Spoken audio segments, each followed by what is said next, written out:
What's up everybody, my name's Martin, welcome to a new video. It's been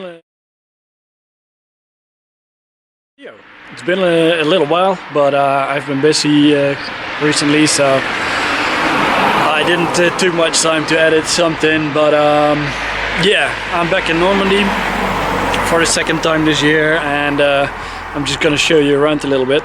And the first location that I came to was actually I passed by here on accident, and well, you might recognize this location from a very famous photo. I'll post it after when I showed you the actual building.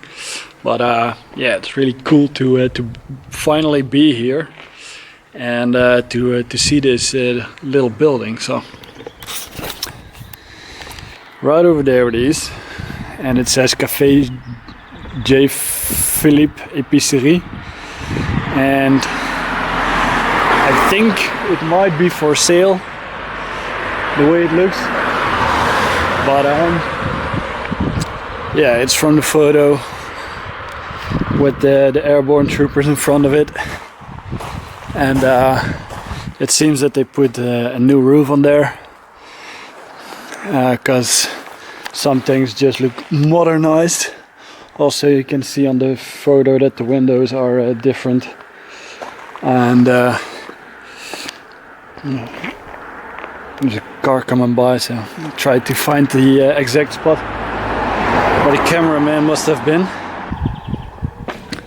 Well, I think this should do. So yeah, really amazing place, really historical, and if you know the photo, then it's really cool to finally be here. So I'm going to show you around a little bit more, because of course there's plenty more to see in Normandy.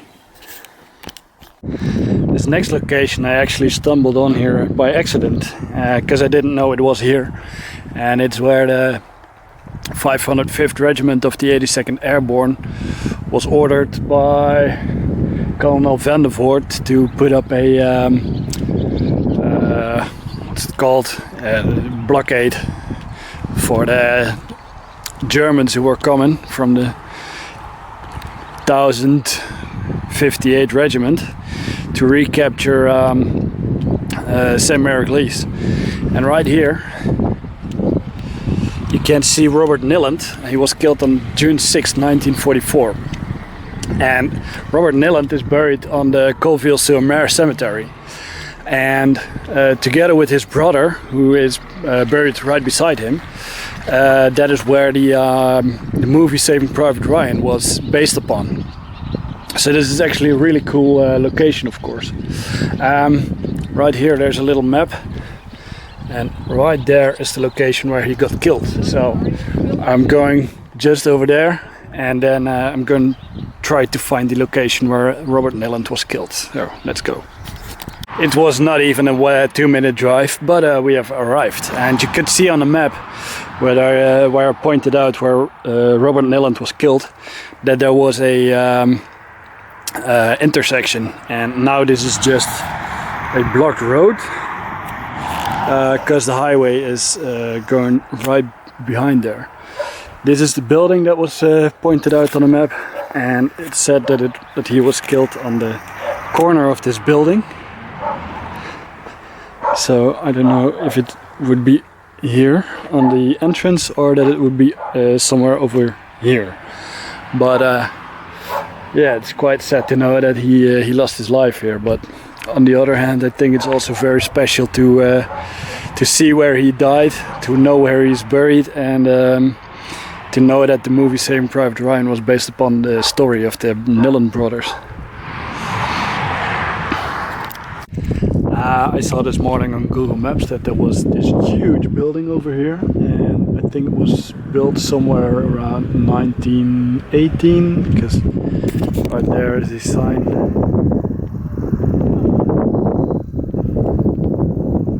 Which says 1918 with a Zeppelin above it. So this is the Zeppelin hangar, and I've never seen one in real life, but it's absolutely huge. I think at least 40 meters high and at least 200 meters long. I have no exact measurement, but it's what I guess. But yeah, really cool to finally see one in real life, especially since it's so old and was also here during the Second World War, of course. So I'm glad that it wasn't bombed by either the Germans or the Americans.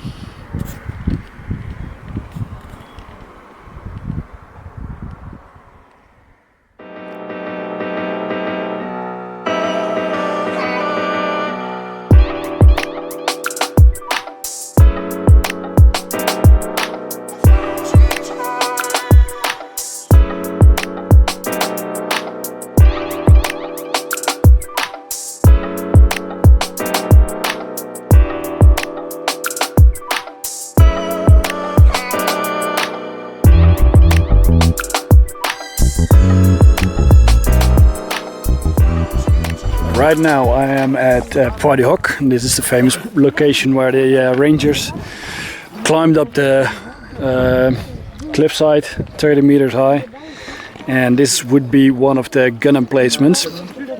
And yeah, they took away the guns and the fire was coming from someplace else. But yeah, they took away the guns, like I said, and this is what left. Right there you can see that there was some pretty heavy bombardment going on, and right over there, which destroyed all these rocks, and right over here there's a crater, and all this ground around here is just crater after crater, and it's really insane to see and just to imagine how massive the bombardment must have been during the war. And right here there's also just around on the other side of the wall, little path that's going on here. There's also one, and here's number 2. But just imagine how big the explosion must have been. I think this hole would be around 5 to 6 meters deep or something. So yeah, it's crazy. Alright, I'm gonna show you a little bit around more on Pointe Du Hoc, just to give you an idea what it looks like. This monument is put here for the Rangers who climbed up the hill, and right there is which makes this location also quite famous.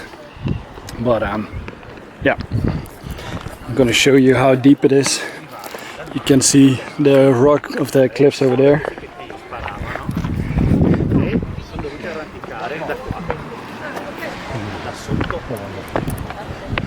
And the Rangers had to come from all the way down there.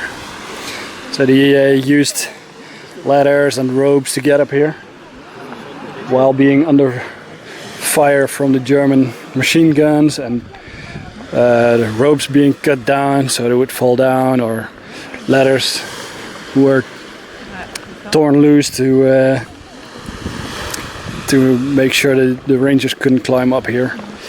So also they were really tired because they had to wait. They were red, seasick. So the wait to climb up here must have been really, really bad. Right over here there's an observation bunker, and right up there is the monument, which I said.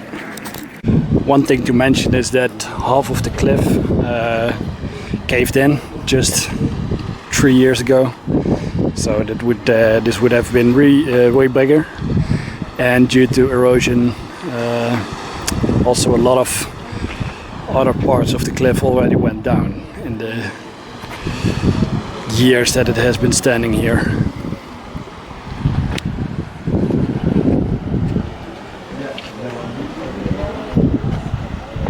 It seems that there would be a little pad down there.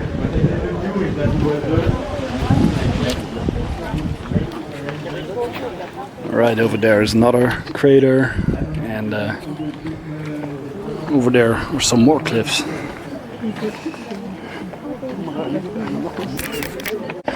Right now I'm going down the stairs from the observation bunker, and there would be a machine gun nest.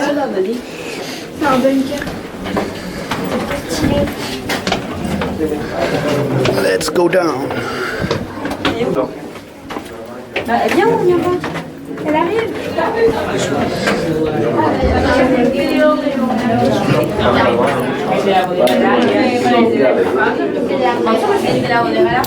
Right over there is a monument for the Rangers.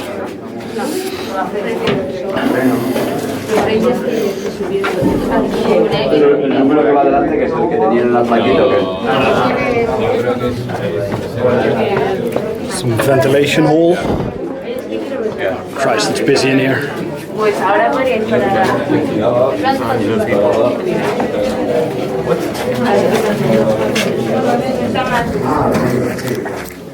So there must have been around 5 or 6 big cannons right over here, but they took the cannons away just before D-Day, and then they continued building some more bunkers and gun emplacements like Tobruk's and stuff. So when the Rangers came up the Pointe Du Hoc, there were no guns around. And apparently the guns were placed somewhere around those bushes. But the actual guns that were firing in the direction of the sea, which was over there, were standing in a different location, which we're gonna be visiting in just a little bit. But before that, you have to know the story about Pointe Du Hoc, why the Rangers had to go up here and presumably take out the cannons, which weren't here in the end. So I think that's of the 225 Rangers who came up the hill here, only 90 were able to continue the fight. So that's a big casualty rate for nothing, basically.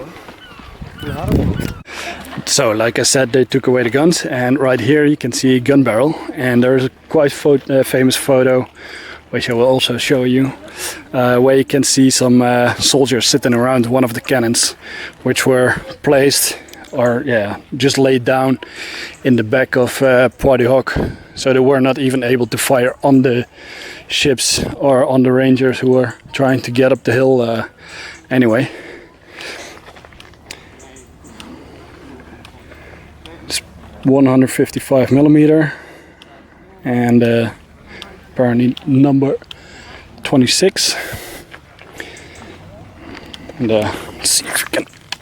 No, this is just the back, but it's welded shut as well, so we can't open it up. But you can see by the brass right over here that a lot of people have been touching it. So.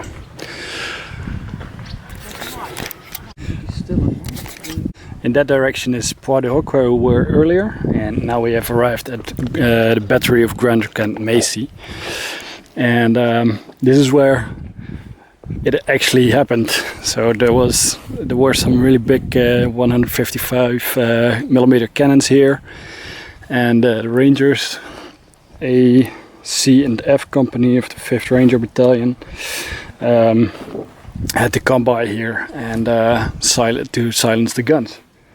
And this location has been forgotten for many years, until 2004 or 2006, when Gary Stern bought the location and started searching for the trenches and whatsoever, and everything was covered with dirt and forgotten throughout history.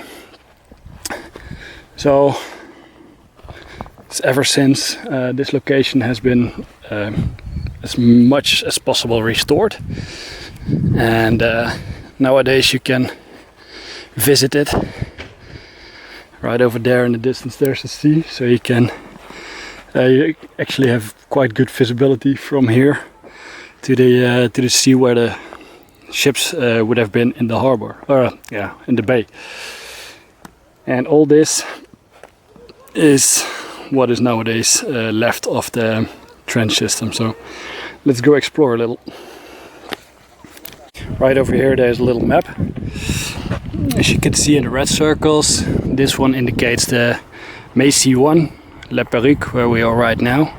And here would be 6 155mm French World War I howitzers, 2 20mm anti-aircraft guns, 1 37mm flak, 1 Boitov 7.65 Russian howitzer, and 1 50mm anti-tank gun. Here's Macy 3, and Macy too. And Foucher's farm was the German barracks. So you can also see what was standing over here. So first the Germans had to come from this road, and the land around the road was flooded, so they only could cross the road. But there was also really fierce German machine gun fire in the directions from the Rangers, so that's why, yeah, a lot of casualties fell, of course, and they couldn't go through the fields around here and here. So yeah, the road was the only option. That's what it makes also really incredible. So we just came from this trench here. Right here there's a photo from the German officer which was found here. And he was taken carefully away and buried at the German cemetery in Le Camp. Full military honors. Currently I am in one of the gun emplacements. So you can see here where one of the big guns was. And here's a bunker's entrance, but it's completely flooded. So no possibility to enter. And here the same.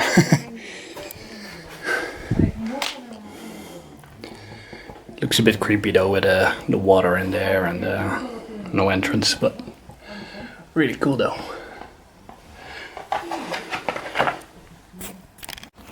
Right here I have a little map which we got from the at the entrance. We just came from number 30, so we're walking counterclockwise currently. But number 30 would have been the 155mm cannon emplacement. So currently I am at point number 27, which would be the ammunition bunker. And as always, I have forgotten my lamp in my car, so I can't show you inside. And this would be going up, as I was thinking, to the Tobruk. Once you know some bunkers, you know that they oftentimes look alike.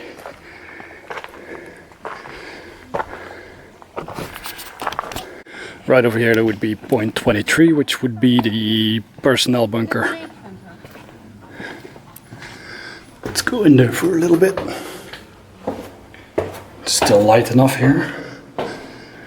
Oh, this looks really much like the bunkers that you can also see in the video about Walcheren, where I've been a little while back, but it's completely dark. Like I said, I forgot my lamp. So yeah, not much to see here. So this is point 25, and here's one of the 155mm cannons built by the French. Let's see what the information says on the back. Built in oh no, I thought it was built in 1920, but it's 1920 kilos. 152mm. And this looks like the date, but I'm not too sure about that. But it's been sadly been rusting here for many years already, so that's why it's not in the best condition. The hospital was unreachable, sadly, because I always think that's really interesting. But we continued throughout the trenches on our way to bunker 14. It would be a radio bunker. Usually the ground on this side would only come about that height, which is maybe 50 centimeters. And on this side 1.5 meter, but due to all the berry shrubs and little trees and other overgrowth, it looks way higher than it would actually have been.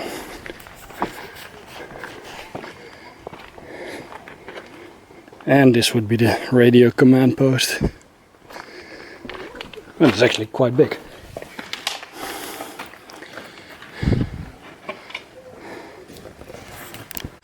Here is the third gun emplacement with another French 155mm cannon, or 152 like it said on the first one. And in that direction, right over there, there would be another one. But we're going this direction.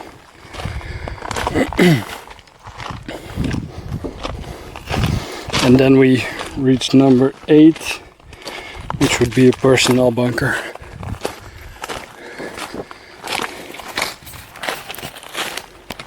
This is number 8, which is another personnel bunker. And yeah, it's the same one basically like I already showed you. And still don't have light, so I can't show you inside. Now we continue this road. Here's number 7. And that would have been a container dump, or dump. So you can see some junk lying over there. So nothing too special about this. And then we come back at point number 5, which is also a 155mm gun emplacement. It should be just around the corner here.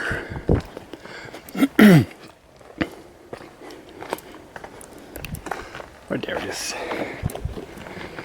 And you can see them building the ammo bunkers. So they dug all around the bunker, poured the concrete of course, and then we'll probably fill it up. And we're back at the entrance, so you basically just walk around there in a circle. That is the hill where I was standing on earlier, which is an observation post, I learned. And in front of here we have some old stuff. Here's a British Bofors 40mm cannon. Some cards to probably pull guns. There's another 155mm cannon. I think I also saw 80mm. Right over here is a 20mm. Right over there is a Higgins boat, and that's basically it to show at the Macy battery. But after reading the book, it gave me a little bit more insight on this location. I'm gonna check what the name of the book was again. It was called The Cover-Up at Omaha Beach. So if you want to read it, it's a really good read.